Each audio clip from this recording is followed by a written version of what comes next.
Hello everybody and welcome to, this is our lesson 2-2A. This is government and business. This is part 1 actually.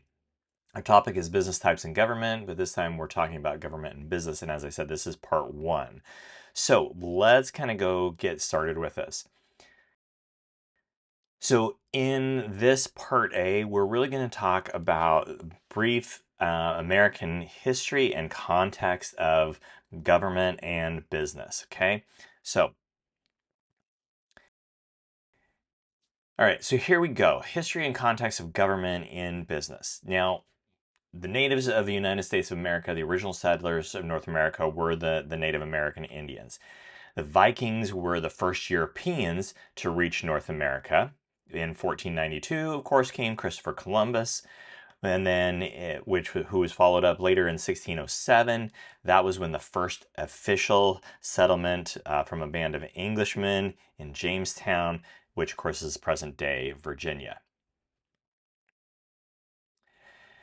Next, we have the 17th and 18th centuries. This is where the colonies were developed, still under the control of England.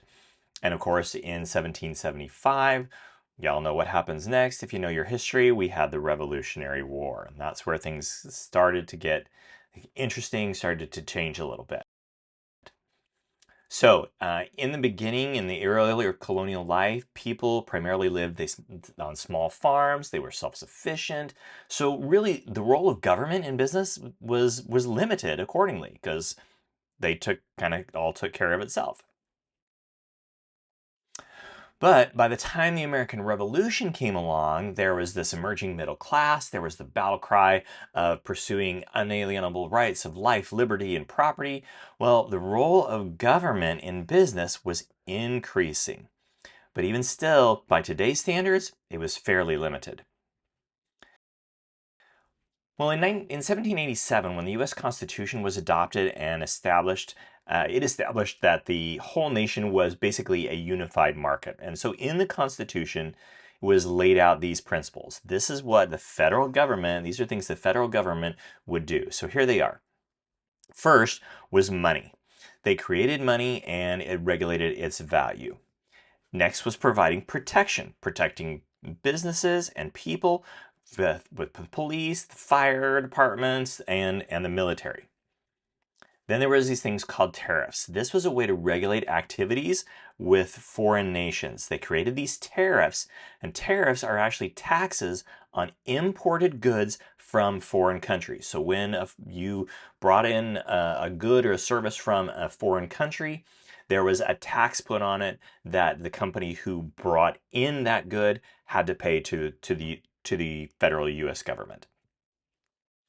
They started to regulate commerce through the federal government. They regulated business commerce between the states and to build and also maintain roads. Patents were established, or the federal government would establish patents. This protected business property by issuing those patents to inventors and establishing copyrights and trademarks to content creators. And then, of course, there were the courts. The federal government would provide courts, and that court system would settle disputes between businesses, between various parties.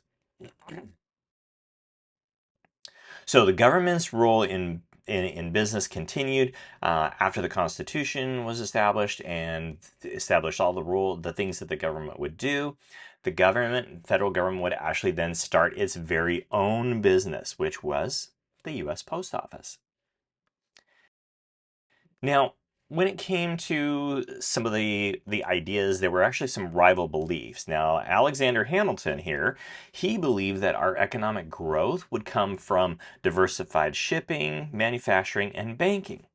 On the other hand, Thomas Jefferson sought to protect people, political and economic tyranny by having a more centralized states' rules or states' rights democracy.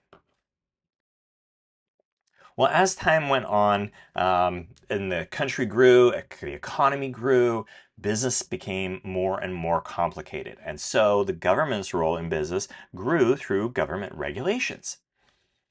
And as we grow into a more industrialized economy and as interstate trade and imports to foreign countries grew, the role of government also started to go up and it grew along with it. So factories, they hired large numbers of workers. And because of that, safety and workers' rights needed better oversight, which came from government regulations and rules. Factories also produced pollution, which needed to be regulated. Now, fast forward to today, there's all sorts of banking regulations. But if you know your history a little bit, there was this great recession in 2009. You find out that we kind of still get it wrong sometimes. All right, let's talk about the idea of capitalism. Now, capitalism assumes that companies are built with a purpose to create economic value through innovation. They're driven by profit in order to sustain and grow their operations.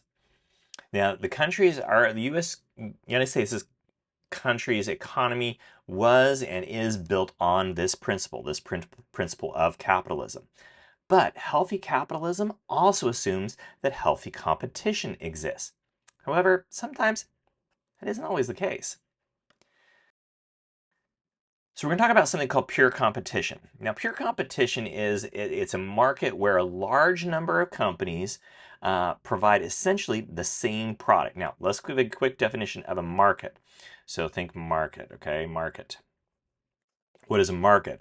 A market or a marketplace is basically a system where people can trade one thing of value for another, okay? And in this case, pure competition is that market where these large companies exist and they sell these same products at similar prices or at the same price. And barriers to entry for new entrants are low. Now, barriers to entry, that is essentially it's the ability for companies or individuals to come into the marketplace. In pure competition, consumers, you and I, they have the most power because there's so many different options. So some examples include agricultural commodities like corn and wheat. Now there's also something called monopolistic competition. Okay, this is similar to pure competition in that there are a lot of suppliers and the barriers to entry are low. But suppliers, in this case, they try to differentiate, make their products different so that they can gain some kind of price advantage. Consumers have good product and service options because this healthy competition exists. Some examples of monopolistic competition are like health and beauty products. Next is something called oligopolies. I have to always think how to pronounce that. But oligopolies are formed when fewer companies gain control of certain products. The oligopolies exist when those small companies control the supply of a good or service and where the barriers to entry are highly restrictive. They're high, you can't get in. Some examples are car manufacturers, airlines, and of course wireless carriers like Verizon and AT&T. On the flip side, there's something called monopolies. Monopolies occur when only one company controls the supply of a good or a service, and other options for consumers, again, you and I, aren't readily available. They aren't easy to get to. So again, barriers to entry are for other companies, they're highly restricted. They're hard to get into. So if a company gains too much market share or they corner the market, that's the phrase, that's a monopoly. Okay? So again, a monopoly is where one company controls the supply of a good or service. Now, I want to stop there because we'll go into something else in the next lesson in 2-2b. But in this lesson, 2-2a, we're talking about government and business part 1. We did a brief overview of how the United States' history started, how the government began to play a bigger and bigger role in trade and in commerce. We also defined what capitalism is, pure competition, monopolistic competition. We also talked about oligopolies and monopolies.